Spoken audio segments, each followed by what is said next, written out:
We are also following a story out of Florida, right? Florida Governor Ron DeSantis may be preparing to jump into the critical race to take on former President Donald Trump this month.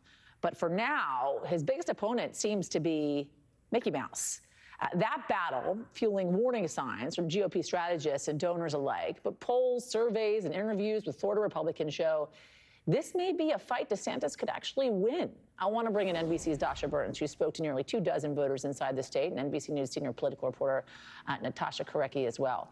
Hey, Dasha, let me just start with you on this one and talk us through what you learned from these voters that you were speaking with.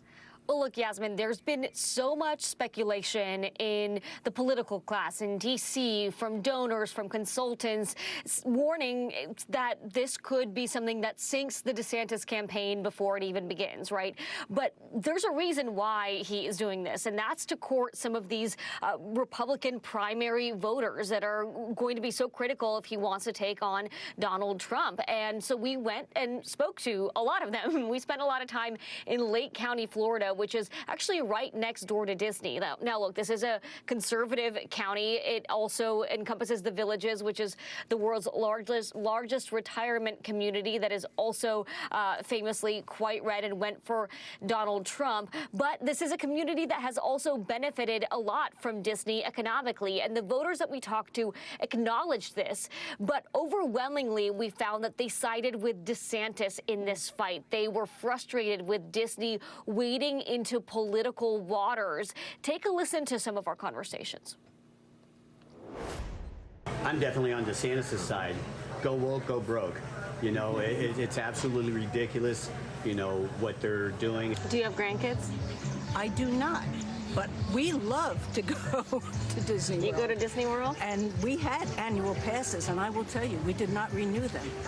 You did not renew your annual pass? No, we didn't, because we've been there a number of times, but because they opened their mouth and said something about that "don't say gay," which, by the way, is a political slogan that they just jumped on, I think that renewing our annual passes shows that we're supporting them, and I'm not supporting them.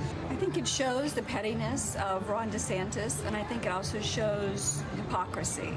Because what he's running on and what he's going around the country and now the world saying is that Florida is free, that he's made us more free.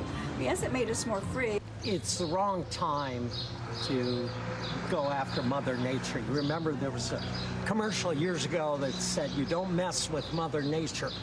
In Florida, Disney is Mother Nature. It really boils down to that. And I think from a practical standpoint, he's not going to accomplish a hell of a lot. So, Natasha, some differing opinions there, right? If you would, for us, help us dig into some of the polling here, right? You have some conservative Florida voters there essentially saying Disney should not be wading into these political waters.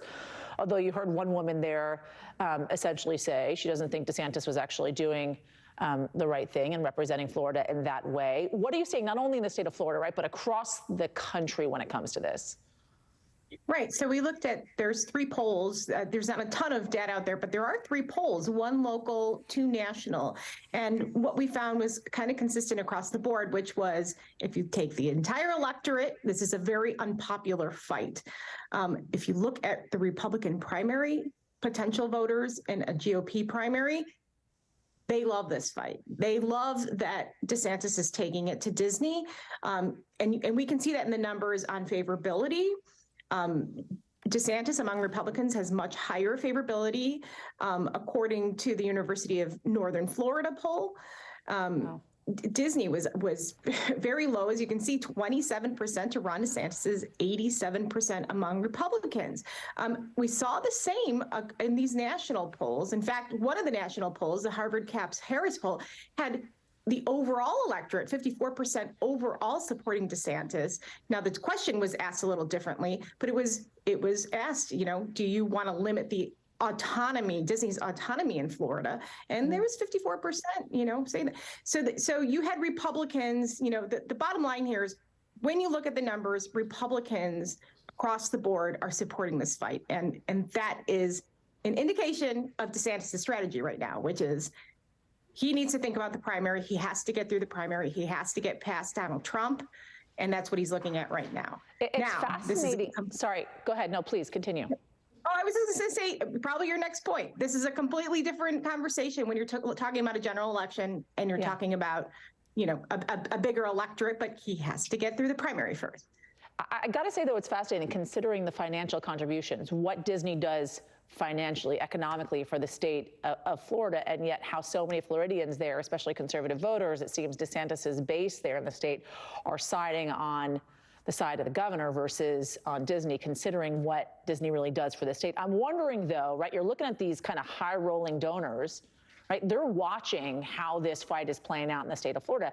Part of that is they're wondering where they should really place their bets come 2024 presidential election, right? What does that tell you about what they're looking for, the characteristics they're looking for? Well, I mean, one of the reasons we did this story is because we kept hearing the same thing over and over, which was among the consultant class, among these high-rolling donors, they don't like this fight. They don't want somebody who's considered unelectable in a general election. And that's what they think this fight symbolizes. So this still presents a risk to DeSantis for that very reason. They don't like this. They don't like him going up against Disney. Now, again, you look at the GOP primary electorate, yes, maybe he could get, you know, support from this electorate, but that does not mean necessarily that he will continue getting the funding. We talked to donors and strategists who said they don't like this fight with Mickey Mouse. It's gone on too long. You know, let's cut our losses now. Natasha Karecki, I just always kind of giggle when we talk about a fight with Mickey Mouse. Nobody wants to fight with Mickey Mouse. Come on.